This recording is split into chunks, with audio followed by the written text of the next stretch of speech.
I gotta say, I love the concept. You're doing a great service to this industry, so I'm super excited to be here. Creating a podcast video series that focuses on the amazing stories within our space.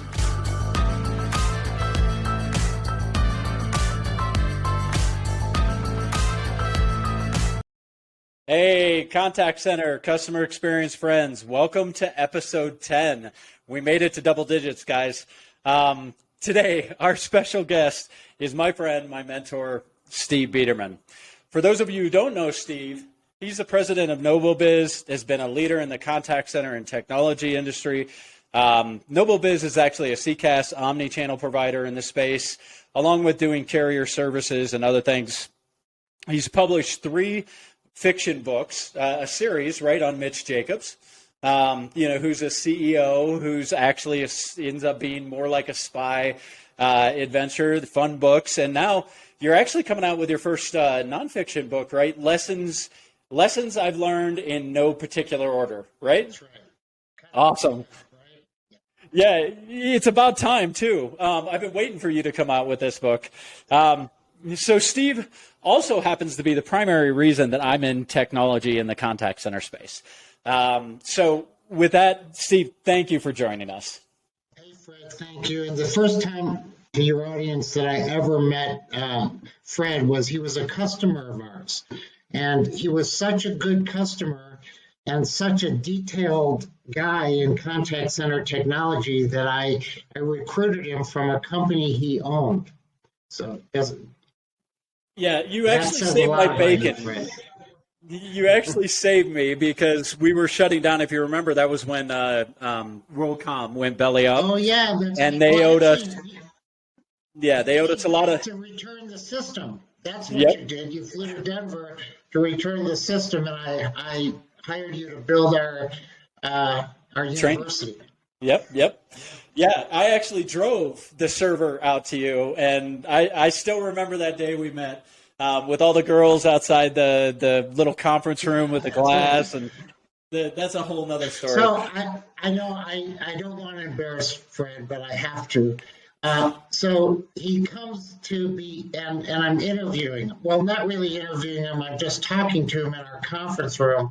This was a TouchStar software, and it was all glass. It was a really nice floor-to-ceiling glass, and his back is to the glass, and I'm looking out towards everybody, and one of the women in the company comes over and she starts staring, and I didn't know, did she need me? I didn't know. And the next thing I know, she's talking to more and more girls, and there were like 7 or 8 girls. They all just kind of lined up at the window. Fred didn't know this. He just couldn't understand why I kept looking up at the window. And they were all like, oh my gosh, you have to hire him. He's so handsome. And so that's really I knew that we had the right guy at that point. So looks can get you in the door, but apparently they can also get you hired. So right. I appreciate that. Thanks, Steve. I do remember that, actually. They told me later. I didn't know about that for a long time. But yeah, I mean, Steve's the reason why I've been in tech for so long. Well, I wasn't going to tell you and build you up. I had to beat you down first before I... Oh, and definitely, I think we accomplished that over that 5-year stint. So, as always, our intent is to inspire the next generation of CX and contact center professionals through doing what we do, which is sharing stories of individuals like Steve, like Jason, like Aarde, like myself, and all of our guests, to really try to change the narrative that contact center and customer experience and service jobs have no future. I mean, we've all personally met entrepreneurs, executives, leaders in this industry that came from agents or junior level leaders. And it's about time we celebrate these stories, right? So as always, on O&J, there are no sales pitches. We're not here to sling anything. We're just here really to share the stories and hopefully inspire.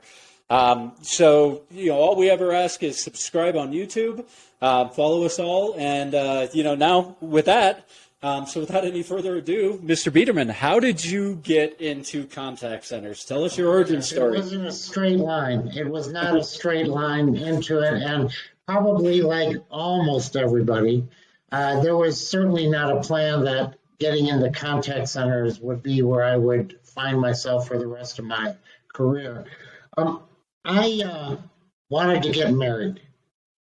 And this was way back in the 70s, and I had like a bunch of menial jobs, making sub sandwiches and another place making pizzas and cleaning a deli at night. I had all these little part-time jobs, and I was just happy as could be. And I met my wife, Judy, and as we fell deeply in love, I just really finally realized I wanted to get married, and I had never really thought I was going to be somebody to do that. So when I asked her, she said no. And she said, I won't marry you unless you have one job, like one full-time job. And I'm like, well, I don't know what to do. I have no idea what I should do for a living. And so I looked around town and I found a job at a place called Evergreen Lawns, and it was a call center job. You had to make 6 sales a day to keep your job for $805 a month. And we even sold in the middle of winter, you were selling chemical lawn care fertilization programs. We were selling in snowstorms, and during snowstorms, the owner would come out and hand out silver dollars to us. And here's what he would say. He'd say, you know, you can get rich here in the middle of winter, or you can lose your job if you walk out without any. So that was the motivation that we had. So eventually, you know, that was it. And we were picking up the phone, smoke-filled rooms, calling out of the yellow or the white pages of the local phone directory, and I wanted to be a manager. And so we had like 20 some salespeople. So I said I want to be a manager, and he kept throwing me out of his office, the owner. And one day, laughing at me, really, I'd write up like little proposals. Here's what I can do, and he'd always, when I'd walk in, he'd take them. He had a glass office, and he'd take them, and he'd look at me, and he'd go, and he'd throw my proposals in the air across his desk. And eventually, though, he came to me when he fired the sales manager and hired me, and then I was a manager in a contact centers. We have 20 some salespeople, and after the first week, I lost half of them because I didn't know how to manage, and it was at that time that I realized I better learn how to manage, and that kind of began a long process of education, which, I'm kind of a student of what I do. Yeah. Well, and you definitely taught me that. So after that, didn't you go into consulting? Oh, yeah. So, yeah, and I did this and had a modicum of success, and not much, but certainly I started to get a little confidence. At least I knew how to have one job instead of a whole bunch. And I eventually kind of went to other companies in this landscape industry and became sales managers, and all of them were doing contact center kind of work, and I kind of became proficient at managing while selling. So I was selling, and it was through selling that I began to teach people how to do it, and I talked to them about features, benefits, and matching the features and benefits, and a 5-step program at that time. And eventually I lied my way into a fairly significant national job at a corporation, a multinational corporation, to run their marketing. And the reason I say I lied is I just felt like I could do it, but I had none of the nothing. I had nothing on a resume to say I could do it. So I fudged up a resume and I walked in and I convinced them. And then as soon as they gave me the job, I was like, oh my God, this is like really, I don't know how to do this. And I completely lost my faith in myself and confidence. And it was, what they said is we have 167 branches run by local people, all running in their own way. And we want you to make it uniform so that it's consistent throughout the organization. I honestly didn't know what to do, but it occurred to me that if they would do a regional and national contact centers for customer service and for sales, there'd be some consistency. So I wrote up a proposal and said, this is what I'm going to do. And they said, go for it. And it was hard as heck, but we didn't again have, we had some technology. We could connect PBXs, but we didn't have call center tech, CTI. And right. We just eventually built all these national and regional contact centers, gave me a ton of experience, and I kind of hit my stride, in terms of recognizing that that business was about results and it wasn't about talking, and it wasn't about promoting myself so much as getting results. And when I had this office where there were these three other guys in it, executives, and we all shared this large office, and they're always talking amongst themselves, and they kind of carved me out because they were all MBAs and not me. And so I just thought, while they're talking, I'm going to do something. And I just felt like you got to do something. I don't know what I'm going to do every day, but I'm going to do something. I'm going to take a step. And that became sort of a foundation of my philosophy. But my success was in contact centers. And I was a consultant after that and worked for some multinational corporations, not always in contact centers, but usually in turnaround situations for small to medium, maybe more small-sized business. And then I found myself at Touchstar Software Consulting, and the owners walked away and left me with it and $1 million of debt. Yeah, and the rest, they say, is history. So for those people that don't know, Touchstar, we had a meteoric rise, and then the company was split apart and sold off by a VC. It was an amazing group of people, and that's where Steve did the interview that he talked about, and there was a ton there, right? So you've gone on, you've done multiple different contact center technologies, landed at Nobel, 5-6 years ago? Nobel Systems, what was it, 2017? 2017. Yeah, 2017? Yeah. Oh my gosh. Yeah.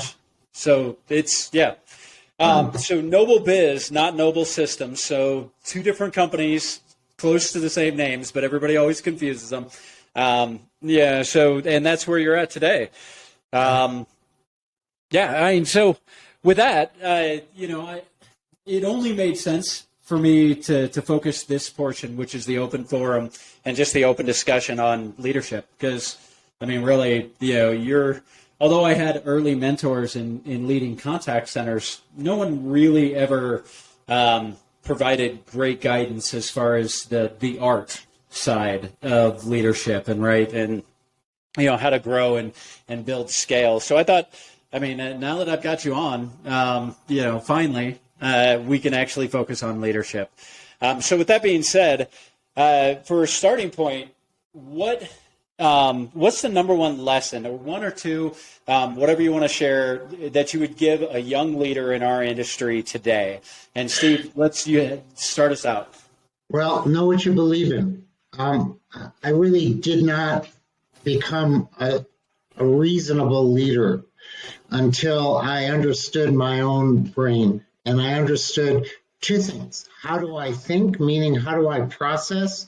I learned that I was a visual thinker and that I really couldn't get many structures process unless I could see it.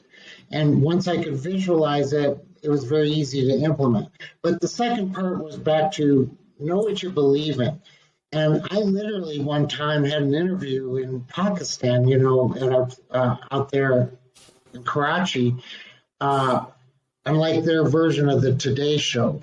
And they asked me a lot of questions about socially what I believed in and economically and the world. And I really, all I ever thought about was getting the next thing done in the business. You know how hard our business was. Oh, yeah. And I just really never thought about what I believed in. And but I got through it. I muddled through it, and I got on the airplane, and I was really uncomfortable and a little embarrassed.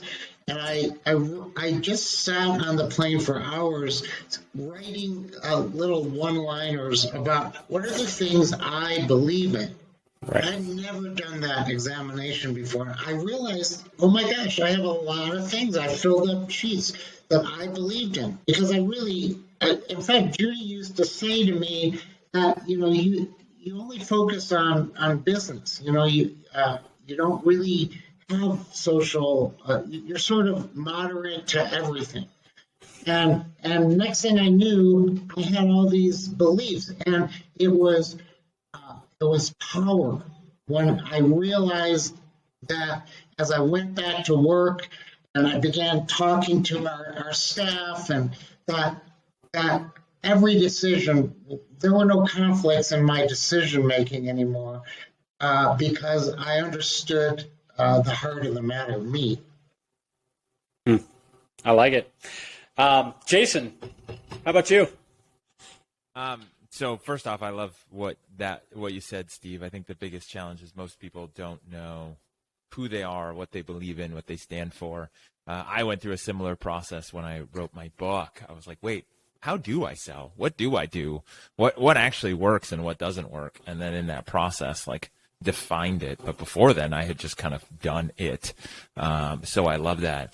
I think the biggest lesson and the biggest thing I've learned that I would tell any young leader is remember that everybody is different, right? So many people as a human condition, they think everyone sees the world they do, and they think that everyone wants the same things they do and has the same goals and aspirations and motivations and fears and hopes. And the human condition is to just look through our lens at the world and think that everyone else sees the same thing. Right?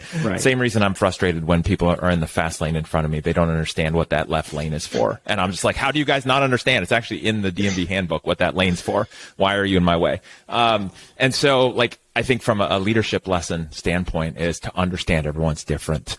It's why the number one leadership book I recommend to people as a general blanket one is The 5 Love Languages. When you realize that and that everyone has a different love language and a different view of the world, it will radically change how you approach and try to lead people. I like it. Look at you going outside the normal box. I don't think anybody's ever given me that book as their number one recommended leadership read. Never. Yeah, but it's a holistic thing, right? I mean, so many of us just focus on this, the books we read and do this, then do this, then do this. And we forget who we are in that process. So we end up saying, let's mimic people or that we admire, but truly, probably that person didn't mimic anybody that you admire. They got to know who they were within their own ecosystem. Right. Yeah. Right. And I think I get, people say, what's the number one leadership book? What's the number one? It's like people who say, what's, the movie I should watch next? Well, my response is, well, it depends, right? Depends on what you're looking for. Depends who you are, where you're at in your career, what kind of show you want. It depends. What kind of movies do you like? Instead of just oh, you've got to watch Game of Thrones because that's what I like. And so everyone must like it. And so if I'm ever pushed for a number one leadership book recommendation, it's always the 5 Love Languages. Really throws people off too. Yeah, it all depends on where you're at. Aarde, how about you? What's the number one thing? Yeah, I'm going to give 2. Okay. The number one thing I learned early on was it's not a title or a role. You have to, the people you lead have to give you permission to lead.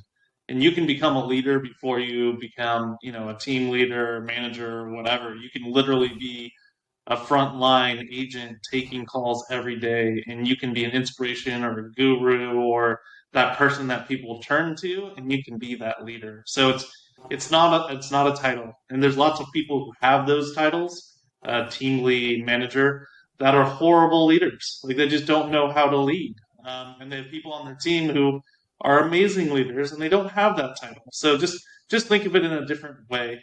You have to get the permission of the people that you lead. And then the other one, which was a lesson that I learned very, very early on, in my kind of mentor, who was my leader at the time, reminded me of this as I was starting to become a leader, was don't give as many answers or solutions. You're not there to be the problem solver. Sometimes you're there to just listen and ask questions. So the more questions you ask, the better leader you are, as long as you're asking the right questions and it's not distracting. You can ask 5 questions to narrow down into a specific topic versus just listening to a problem and then giving a solution. So ask more questions, give less solutions, and try not to be the problem solver. Nice. I do something, Aarde, that I call it my back pocket plan, where when you're struggling with some deep issues and you don't really know the answer, what I sort of force myself to do is to come up with, if I have no other way to go and no one else can provide some value in thinking, at least I can have a starting point and I can do this thing that is my back pocket plan. But I never pull it out unless I'm in that moment where I've got nothing. And then what I do is I go about my business of facilitating, like you were saying, facilitating the meeting with the other people and seeing what bubbles up and what just comes up. And it's much informal. It's more informal than formal in that facilitation. And you always know you have this plan. But you have to remember, it's not your world that everybody else gets to live in if you give them permission, right? And that's what a lot of management or leadership thinks. And so hopefully you never pull out that back pocket plan. You certainly diminish other people when you do have to pull it out. Jason, I wanted to say something to what you were saying. It's funny. I learned something this year, and it was, you were saying how different people think differently, and that we can't just assume they all know the same thing. And after all of my years of living, I finally realized something that I'd never known before. And so we have a thing at NobelBiz, and we talk about, and we did it at Touchstar, Fred, about keeping the promise, promise keeping. The clients are giving us a gift when they choose us, and they're putting their whole business in our hands, and we have to be responsible to that and be promise keepers per se.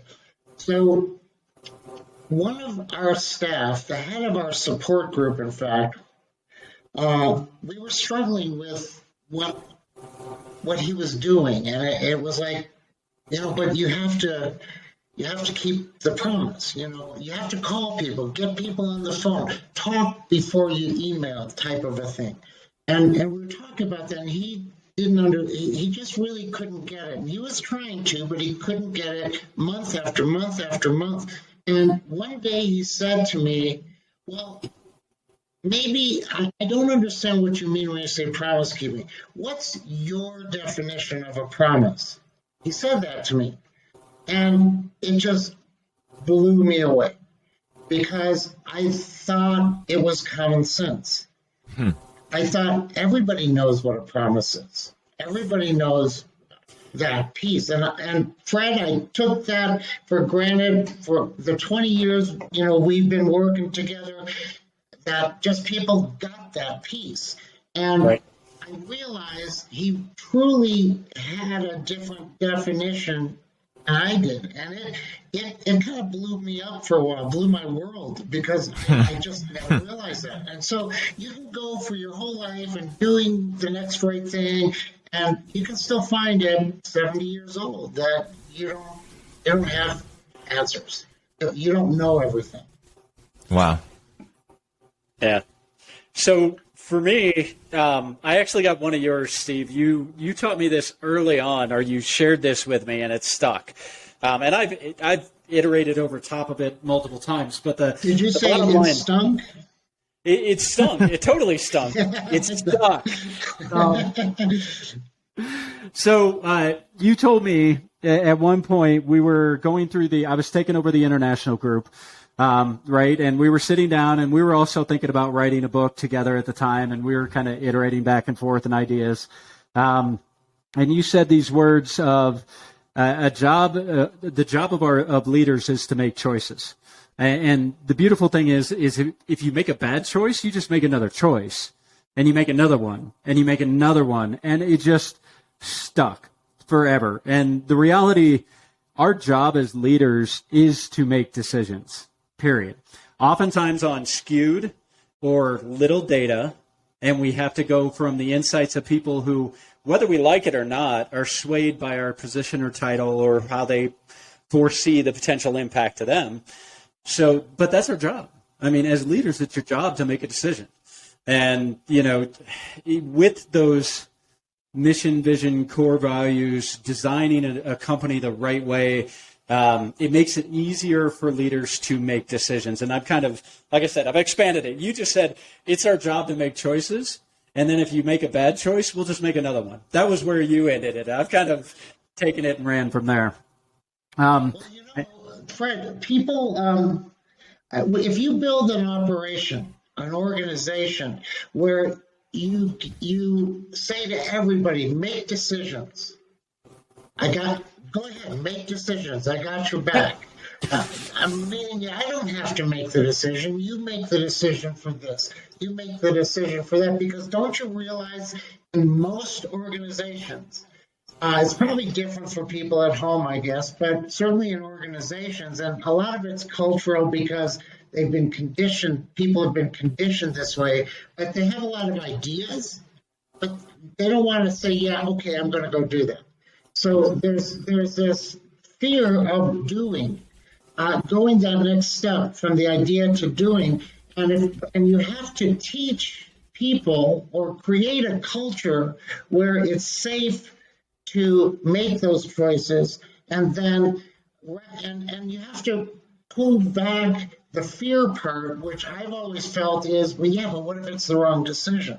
And by just saying, look, we're all of us in this company are paid to make decisions. And so tomorrow we'll make a different one. What's the big deal? We learn from it. We get better at it. We're not all looking to change every decision every day. But that's how you move. That's how you move. I mean, my book, Lessons I've Learned in No Particular Order. It's because that's how it works. We just do things. You said the word iterative. Life and business and is iterative, and not to diminish the process and approach, but come on, we're just humans. Truly, we are. And that's actually a great segue into my second one, which is, I actually, Steve, I've got anecdotal stories because you and I spent so much time together. Yeah. But this is a perfect example. So let me tell the story first. I'll do it quick. So Steve tells me to call this partner and tell him basically, this is the bottom line. We will not accept anything less or more. This is it. Let's move ahead or let's not. And so I was like, okay, me with no fear, I have no problem having a tough conversation. So I called the guy up and I said exactly what he told me to say. And the guy lost it. I mean, absolutely lost it and started threatening me. I mean, for physical harm. And of course, I'm like, okay, here's my address. Come on. And then I call up Steve after I'm done with this. And I'm like, Steve, you're not going to believe what this guy said. I mean, he literally threatened my life. And Steve goes, a little quiet. And then he tells me, Fred, you cannot control how other people respond. And that learning right there actually was just about, I think both of those are equal learnings in leadership and life. You can't control what other people say or do. All you can control is what you say or do. And that's what you were saying to them probably was what your truth was, or our truth as a company. This is what we had to happen, or what the situation was. So just say it, just do it, and because that's your truth. And look, we care a lot about people, so we're not trying to just be self-centered, but we are trying to say, look, all we're doing is the next right thing. And if the next right thing isn't right for you, I guess you're going to tell me that, So I'm going to trust that you'll do the next right thing too. Yeah. So there's mine. All right, number 2. Let's hop on. We're doing pretty good on time, actually. I got a little worried. I looked down at the timer, and we're actually doing good. So, Aarde, let's start out with you on this one. When it comes to leadership, are there any books you can point to that really shaped you early on, and why? Any books, what shaped you early on?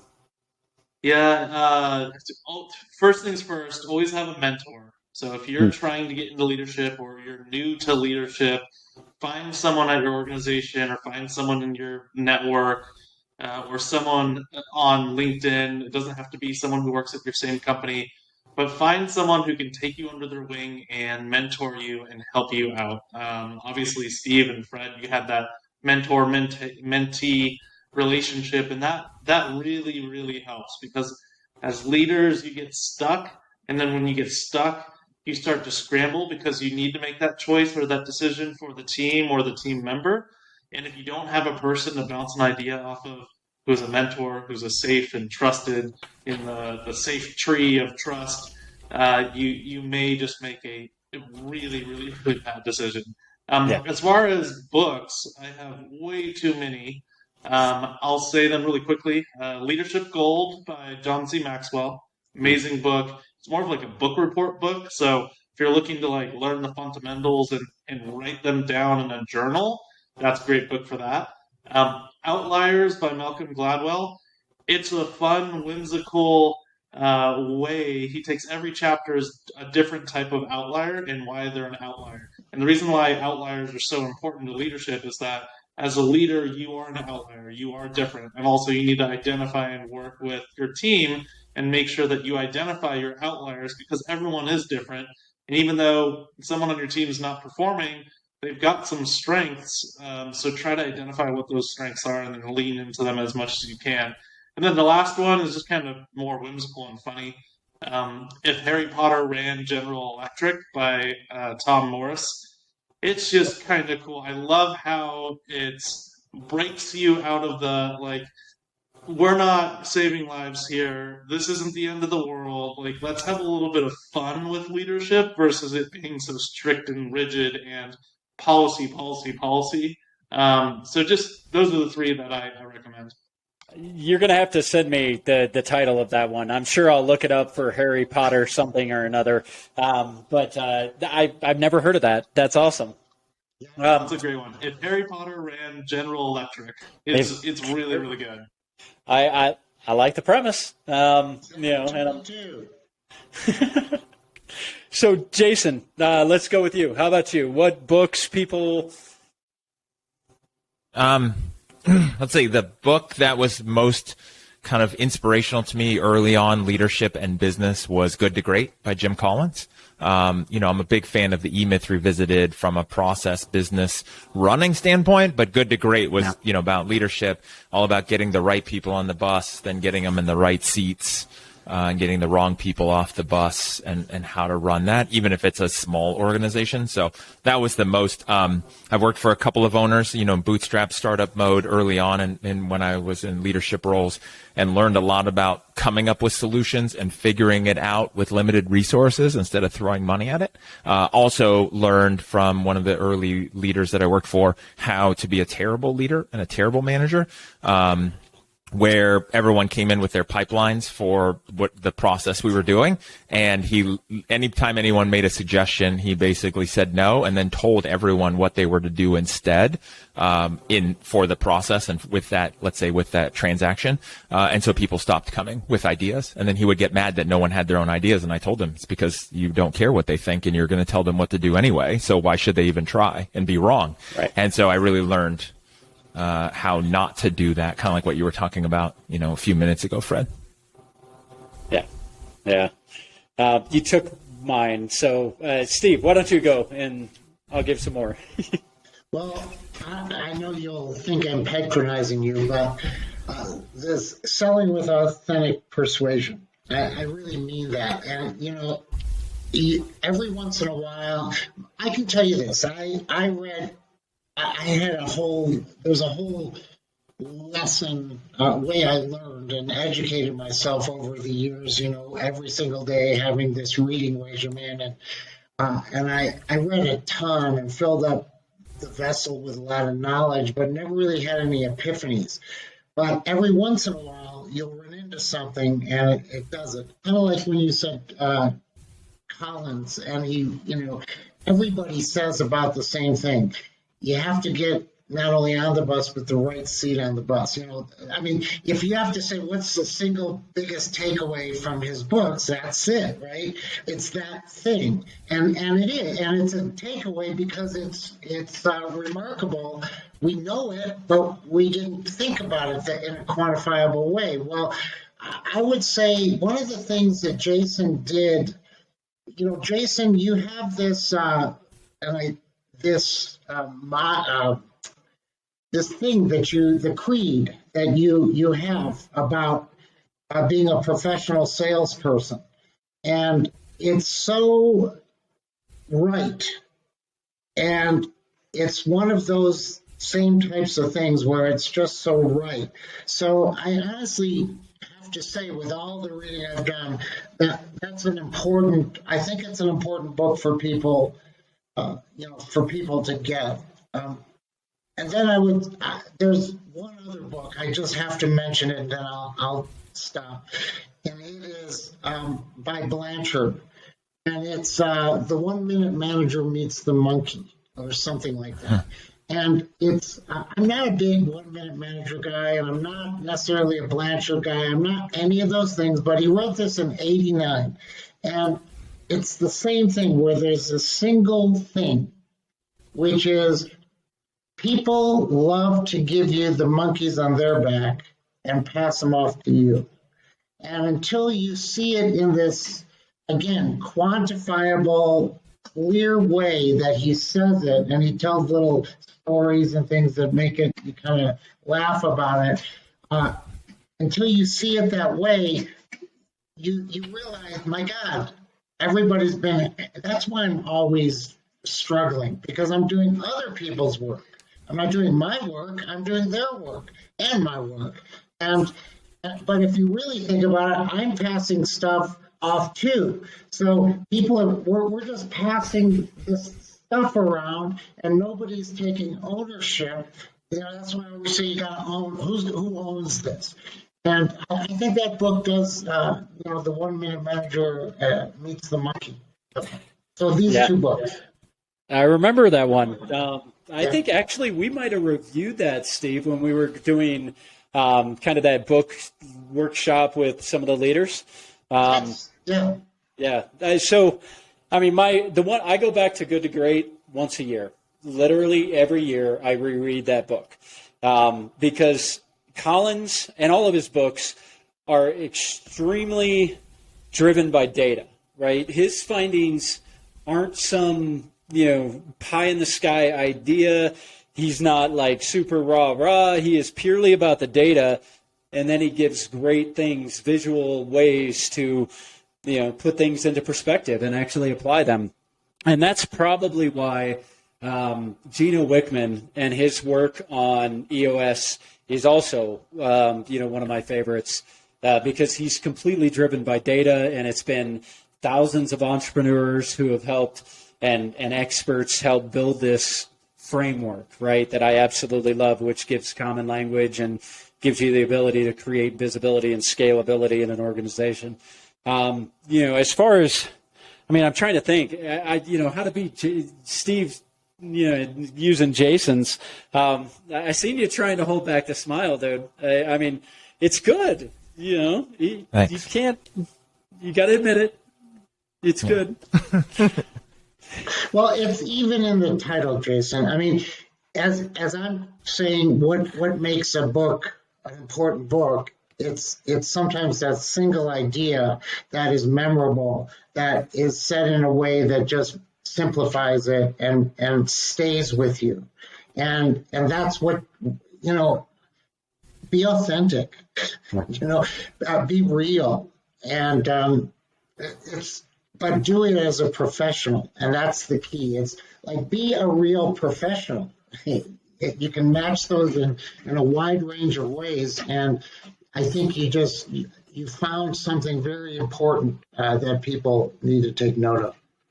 Well, and I appreciate that, and I think what sparked this book recommendation is talking about leadership books, and a lot of people in sales and leadership don't realize that there's persuasion and there's people who want to follow and they're looking for a guide, and in those fundamentals, right? Like if you look at what good leaders, great leaders do, it's the same things you do as a great salesperson and a sales professional, because that prospect is looking for someone to lead them and they want to follow the right people. So I do appreciate, I think a lot of people in sales don't understand their role, and going to what Aarde said, like the title versus the role, where you can be a leader and act like a leader versus feeling like you have the title of leader, because you're leading somebody and you're persuading somebody at all times.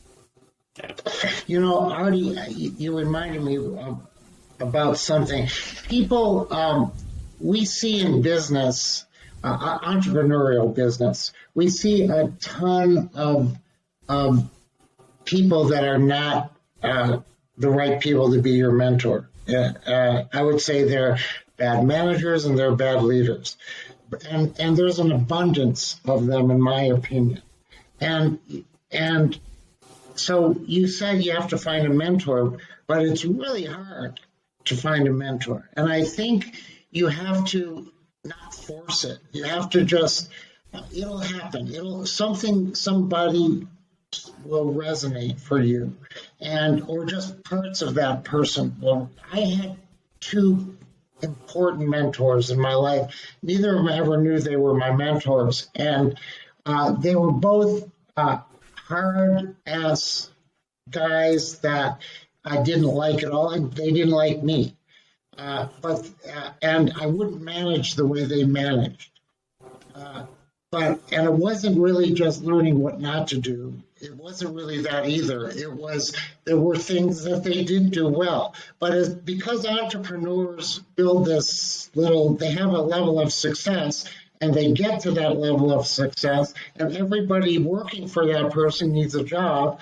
So they all validate that thinking of that person, and then that person becomes somewhat arrogant and begins to believe in their own BS. And the next thing you know, you have this person relatively successful, but being validated for bad behavior. And oftentimes that will become other people's mentor, because they're pushing themselves to find that mentor instead of just being conscious of it, but letting it sort of develop on its own. Yeah, you brought up a really good topic. I want to touch on it a little bit because you bring up something that's a little near and dear to my heart too. Much like social media algorithms, when you start following a certain type of group or people, you start to think that way. Your feed starts to only give you that perspective. And with a mentor, to your point, if you have an inner circle of people that you trust, that kind of safety net, doesn't matter if they report to you or you report to them or whatever, always remember to diversify. So if you're not strong in sales and marketing, go find a mentor who's good at sales and marketing and pick their brain. And you're going to have commonalities and shared interests that aren't necessarily sales and marketing driven or customer service or whatever it is. But you're also going to learn and diversify different points of view, and they're very valid and very, very helpful points of view. So yeah, I totally, what you hit a chord with me. Yeah, that's a really good call out, is making sure that you diversify and you're not siloing yourself out with the people that you mentor or being mentored by. Really good point. Really good point. And I've heard, I don't know if you guys have heard reference to this, but having multiple different types of mentors, meaning like you've got your business, you kind of touched on it like with sales, finding your weak spots and bringing mentors in, but there's personal, there's professional, there's, we are the 5 to 10 people we surround ourselves with, right? I mean, we all know it. Either they lift you up and they force you to go further, or, they hold you back and you don't even notice that you're holding yourself back because of those people. But no matter how it shakes out, mentorship in any way, shape, or form is essential. I mean, whether it's, gurus on videos, they could be mentors. You don't have to know the person. They just have to fit a certain thing that you need. And guess what? You're going to outgrow a mentor. You're going to. And then the relationship changes, right? It becomes more, friendship and, a counterbalance between ideations of for both sides. If it does last, right? A lot of them don't last though. Once it's done, it's, people go two separate ways, and there's nothing wrong with that.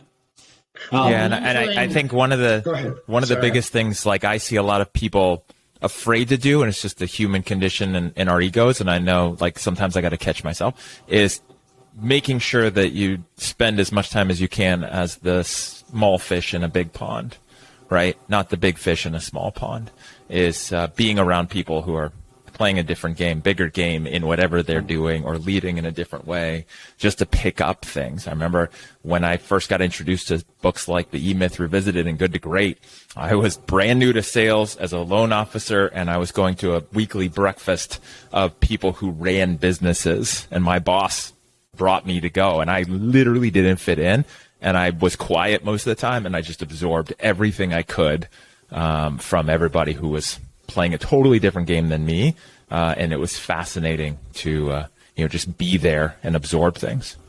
Yeah. You were saying, Steve? I was just saying that sometimes people will want to be a mentor, and so they kind of push that idea that I want to be your mentor. I want to mentor that person, or I want to devote my life to mentoring.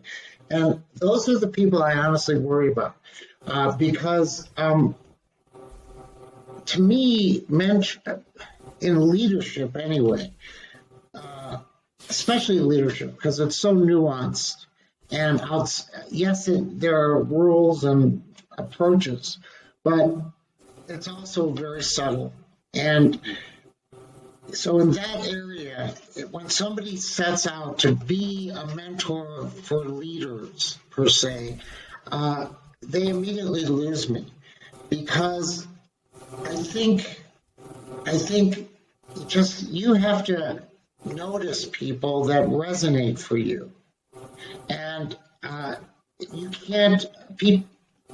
Mentors can't adopt you, and they have to just go about their life, right? And you're seeing them. Like those two people that really were very difficult relationships for me in business were really very important mentors to me. They were trying to be, I can tell you, but certain pieces of what they did resonated for me. So quietly, they were my mentor. And that was, to me, a more, back to Jason's book, authentic way to do it. Nice. I like it. All right. Let's hop to number 3. And this is a fun one because this can go deep and wide. And we've got ample time. We're actually doing good, guys, for once. Now, if I just shut up and ask the question, we might be doing better. So do you put any stock into the idea that leaders are born or not? And why? So, Jason, start us out with this one. Are leaders born or not? I think there's actually some truth to this more than what I usually would take as the stance on salespeople, whether they're born or made. I think there's some natural tendencies that people have that's more nature than anything else, sometimes nurture. But you see it. You can see it in little kids where there's a kid that's just leading and others are following, right? There's just that kid that has that something about them that just inspires people to follow. And we've all seen that or been that kid or been around that kid. And you're just like, holy crap, that kid is going to do something and lead. So I think there's some part to that. I think that you definitely can be born with some traits that create good leaders. I think there's people who are born with some good traits that create good leaders who do bad things as well, because it's a power that can be used for good or evil, right? And then on the flip side of that, I think you can be a great leader and not born that way, but make yourself that way. In the same way you can make yourself into any great thing. I mean, obviously, if you're short and unathletic, you're not going to be a great basketball player, but you can try really hard and you can probably do okay. But otherwise, you can make yourself into a great leader by not having some of the common traits that people might have as a default. And again, people will appreciate that because it won't feel like you're trying to be or it's just natural, but it's something you're doing, and then people will follow. How about you, Aarde?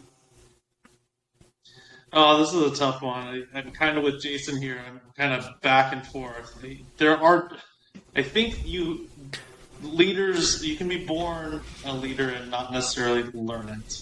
But I also prescribe to the idea of the accidental leader. People in certain scenarios, whether they just got fired from a job and have to do a side hustle and then create their own business and be an entrepreneur and then hire 5 people underneath them, and they just accidentally fell into leadership. Those high pressure scenarios, turning coal into diamonds, that type of that happens, and that happens a lot. And it happens more than we like to admit. And it happens at a smaller scale, of course, too. The file and rank. The team lead left, and now there's an open position, and I don't know who to hire. Let's just the best person on the team. You're now the team lead. Like, good luck. And sometimes it works, and that person can learn it, and they naturally were not born with it. They weren't trying to be that role. It just kind of fell on their lap, and with the right resources, and of course having a mentor and all the books that we recommended, and having that information, someone can get there. But the way that Jason described it, I agree with you too. Like, you can see little kids on the playground that like basically invent new games for their other kids to play from scratch. Like, that's leadership. That's so cool. Like, they're not even they're barely walking and talking, and they've got those traits. So I think it's a little bit of both. Well, and I just want to interject real quick because you said something, Aarde, which resonated with me. I learned this in a men's leadership retreat a long time ago, different types of leadership. And I realized for myself, my natural default mode is what's called an obligatory leader. I don't like to step up. I don't want to step up first. I don't feel the need to lead people or be that person. Like, some people do it from an ego standpoint. Some people have the drive. I don't. But if there's an absence of a leader and there's something that needs to be done, I will step up and do it, but it's like obligatory. Right? And so it's fascinating to realize that, and there's different types of leadership roles that we have normally. And then how do you step into that? Otherwise sometimes you get voluntold because people are like, wait, you're more of a leader than you seem. You're going to now run this thing or do this thing. And it's like, wait, why? And they're like, oh, you're so great at it. But sometimes we don't see it in ourselves. All right, Steve, how about you? Born or created? Well, I think about sports, and I think there are people just born with talent. They have gifts that make them smoother and more athletic or more coordinated or having the eye to make the basket. And you can't deny that. And there are people that just have more charisma or more ability to persuade, or I mean, a lot of, you can go on and on with all of these gifts, and but those are gifts, and a gift is something that you didn't choose to have. It's just something somehow you got, right? And now many people abuse the privilege of the gifts they have. On the other side of it, people without those gifts who work really hard, and Jason alluded to this, they can become a Hall of Famer in sports. And they can do it because they have certain base level capabilities, and then they kind of condition themselves to by hard work and by intensity and belief.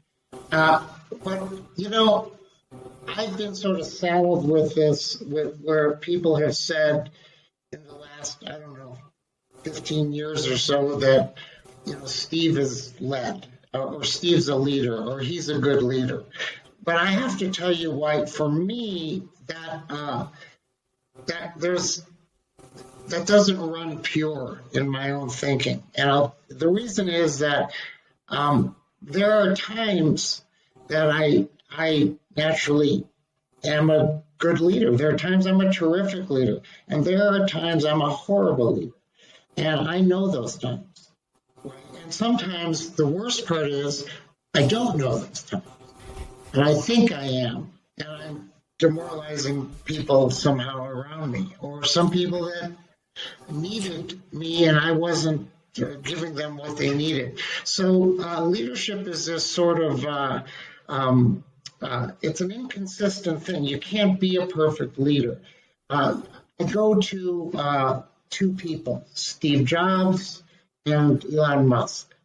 And from what I see from my seat, neither of those people could be somebody that I would want to drive my room or my business or my anything, because they're caustic, they're ill-tempered, they're self-centered, narcissistic, unrealistic, and validated for bad behavior, and have been for so long that they just, you know, that's the deal.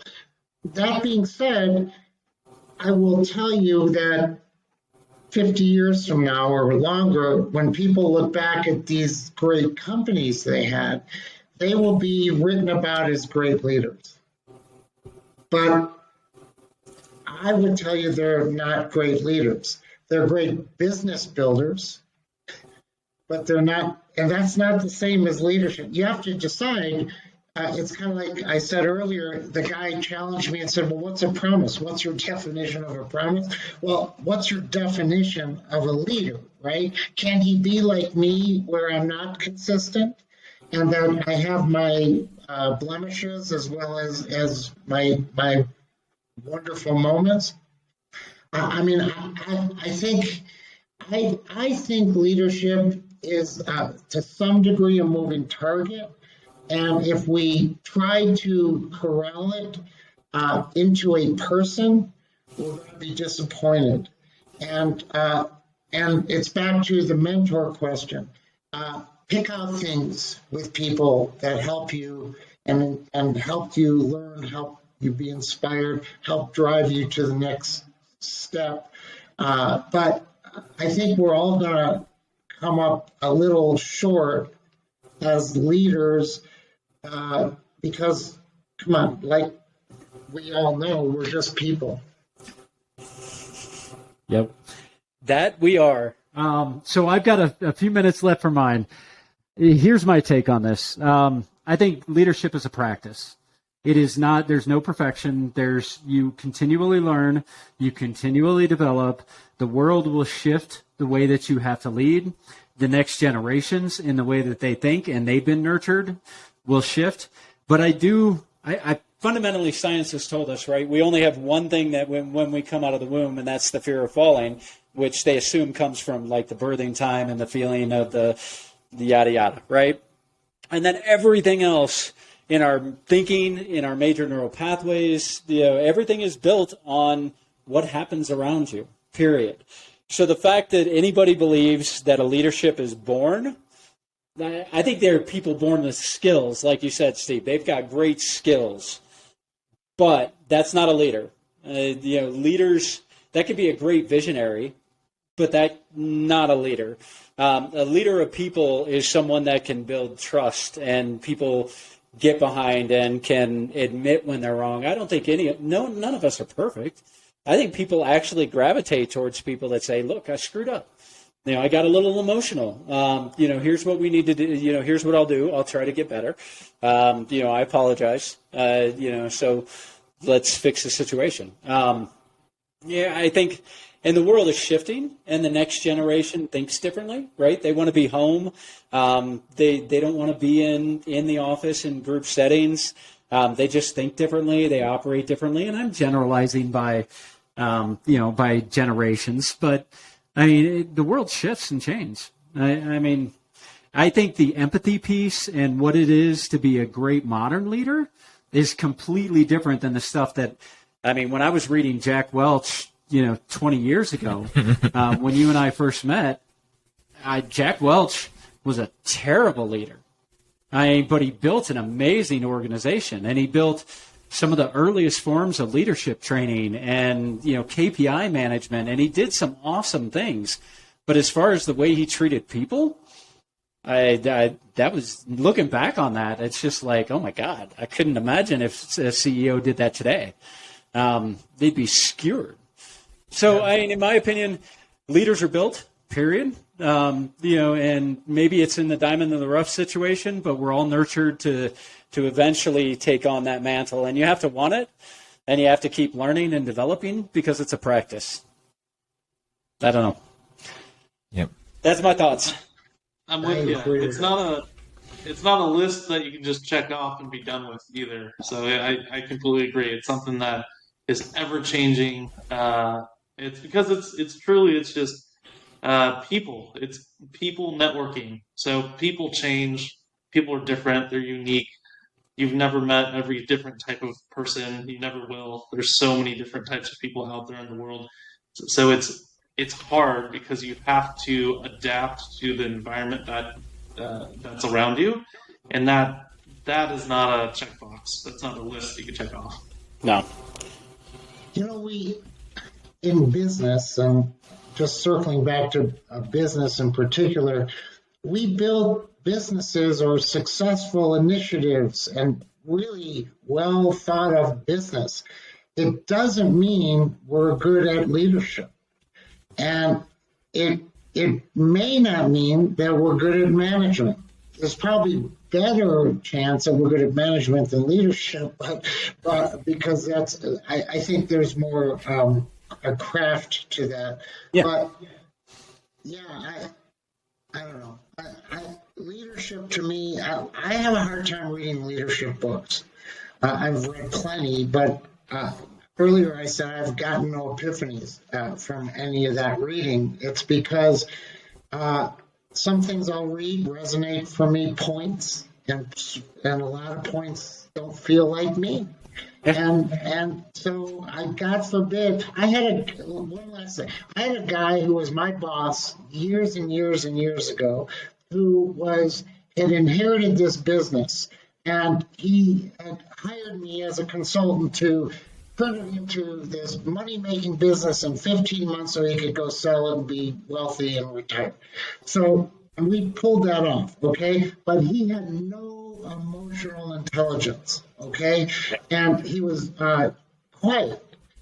But he also, he couldn't connect to people. Mm-hmm. So he read all of these leadership books. And one day, we had two buildings, and he was walking in between at 7 a.m. between one building and the next.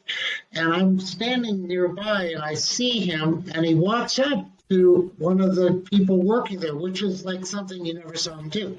And he sticks out his hand, and he goes, "Good morning, how are you?" So the guy, everybody who saw him was pretty surprised, and this guy was certainly surprised.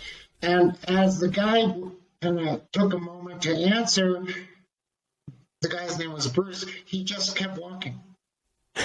So the guy's going to answer, how are you? And Bruce just keeps walking because he read in the book, obviously, that's what I always thought. He read in the book that, you're supposed to ask that question and care about, he forgot the part that said, and you're supposed to care about the answer. Right. So he turned people off, right? The opposite. He learned in the book what to do, and he didn't read the whole book. Yeah. It's the whole IQ versus EQ in leadership. We all know the brilliant mad scientists who we wouldn't dare put in a leadership role, but they are because they're the ones that invented the product. Yeah. There's plenty of examples. But with that, We're over time again. We close, but we're still over time. So with that, I want to say, Steve, thank you for joining us. This has been awesome. I appreciate you. You know that. And to all the audience, we'll see you in a couple of weeks. We're winding down season 1 of O&J. Super excited. We're going to have an awesome guest, in 2 weeks. And then we're going to wrap it up with the three of us, just reviewing, our first season of this. And there's so much more news to come. But we appreciate you as always. Thanks and take care. Thank you. Bye-bye.